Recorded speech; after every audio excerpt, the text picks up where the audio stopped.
G'day, in this video we're going to be looking at some concepts that we've been exploring about the motor effect, take it a little bit further and analyze those concepts in some more detail. And in doing so, we're going to start to apply Newton's third law. So we're looking at dot point 6.2.3, finishing up inquiry question 2, which asks under what circumstances is a force produced on a current carrying conductor in a magnetic field. The last thing that we're going to look at to answer that is looking a little bit more deeply at the interaction that we saw between two parallel current carrying wires, but we're going to look at a quantitative relationship that exists here. And in particular, we're going to be looking at how Newton's third law of motion, as well as this experiment and the quantitative analysis that goes with us, actually leads to the definition of the SI unit here of current, which is the ampere. So what we're going to do first is analyze that quantitative relationship which exists for the forces experienced by parallel current carrying wires, and have a look at that formula that was in the syllabus dot point.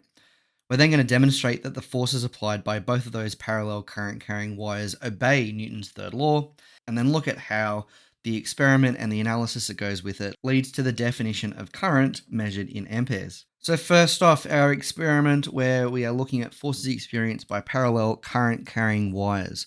Already we know the relationship between the force experienced by a current carrying wire when it is in a magnetic field, and that is that F is equal to LIB sine theta. We're actually going to bring back another formula which we haven't looked at since module 4, and that is that the magnetic field generated by a current carrying wire is equal to mu naught I on 2 pi r, where mu naught is the magnetic permeability constant, and that is 4 pi times 10 to the negative 7. By combining these two formulae here, we can come up with our new equation that we're learning about today, which is also in your data sheet, and that is that F on L is equal to mu naught times I1 times I2 all over 2 pi r. What I want to do first is show you how we can use the top two formulae to come up with the formula at the bottom. And to do that, I'm going to be focusing on the force which is applied by the first wire onto the second wire. So the force which is being experienced by wire 2 is going to depend on two key things: the amount of current which is flowing through wire 2, as well as a magnetic field that's being generated by wire 1. And I can write a little bit more of a specific statement about that magnetic force. And that is that the magnetic force generated by wire 1 is going to be equal to mu naught times the current inside wire 1 over 2 pi r, where r, as seen in our diagram over here, is the distance between the two wires. And that helps to define essentially how far away the wire which is being influenced by the magnetic field actually is from the source of the magnetic field, the wire. From this point, what we can do is substitute in the right-hand side of our second equation into our first equation, essentially replacing B1 there. And what we end up with is an equation for the force applied by wire 1 on wire 2, which looks quite similar to the new formula that we're learning about today, which comes from our data sheet. The only difference is that the length of the wire is on the right-hand side instead of the left. Note too, there is an alternate way to write the right-hand side of this equation. And in this version of the equation, we've just split up our fraction so that all of our constant values are on the left and all of our variables are in the fraction on the right. So while we now have an equation which I guess shows how we can determine the force which is being applied on either wire due to the magnetic field generated by the other, I'm going to take this a step further. And so what I'm going to do now is write an expression for the force that wire 2 is applying on wire 1. Effectively, this is going to use exactly the same processes.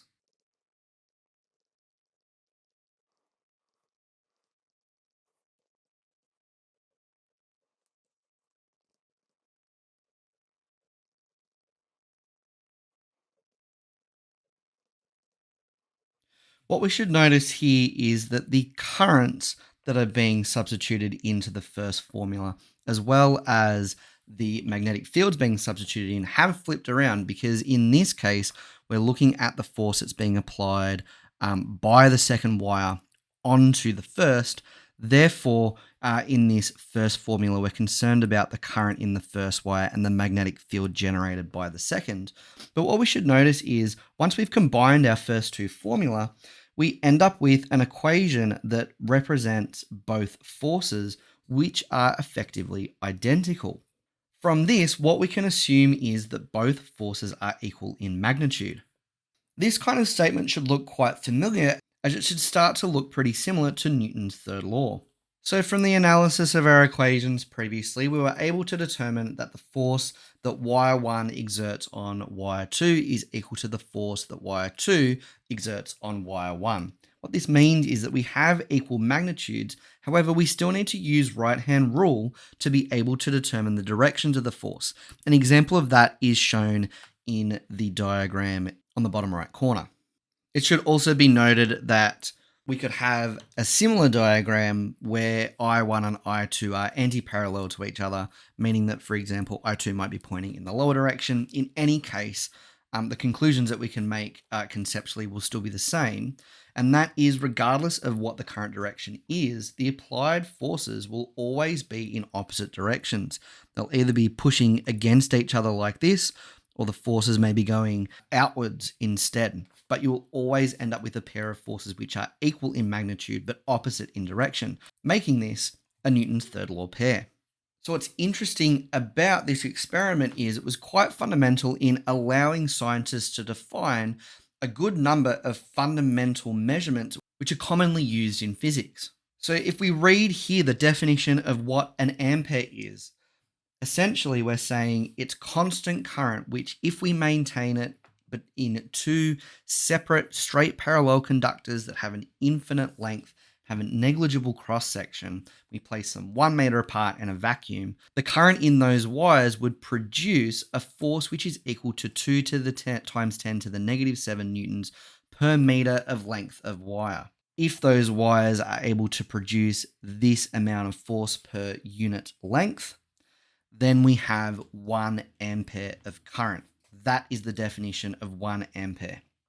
And this definition is quite nice because everything that we're looking at here is quite easily measurable. And if you were to set up that scenario, you can calibrate tools which are then able to measure current.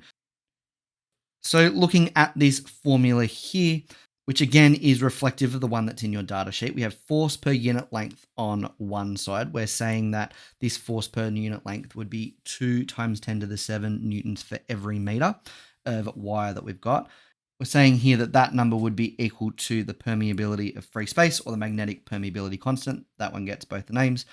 On 2 pi multiplied by the two currents here, I1 and I2, which would be considered to be 1 amp by our scenario's definition, and R here would be equal to 1 as well, as we have the two wires being spaced apart by 1 meter in this vacuum.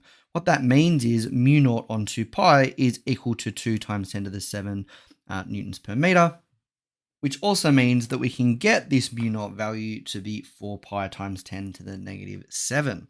So what's interesting is, again, using this experiment to have two parallel conductors applying force to each other obviously means that we now have a scenario where we can set or define what an ampere is. That's sort of starting point number one, though, because beyond that, we're able to then set or define the magnetic permeability constant, because we do need a constant in this formula to allow the formula to work. But also it means that scientists were then able to define what charge is. So we already know that I is equal to Q on T, or the amount of charge which is flowing through a wire per unit time. However, charge is not something that is directly measurable. So what scientists were able to do, instead of just making some arbitrary number up for what charge is, was rather use this process to define what the ampere was, and then from there be able to determine charge based on the current that was flowing through a wire, measuring the given time, etc., and then from there being able to determine charge in coulombs. That's all for today. We'll play around with some of these concepts a little bit more in class, but in the next video, we're going to be focusing on magnetic flux, which will take us into inquiry question 3. But until then, have a good one.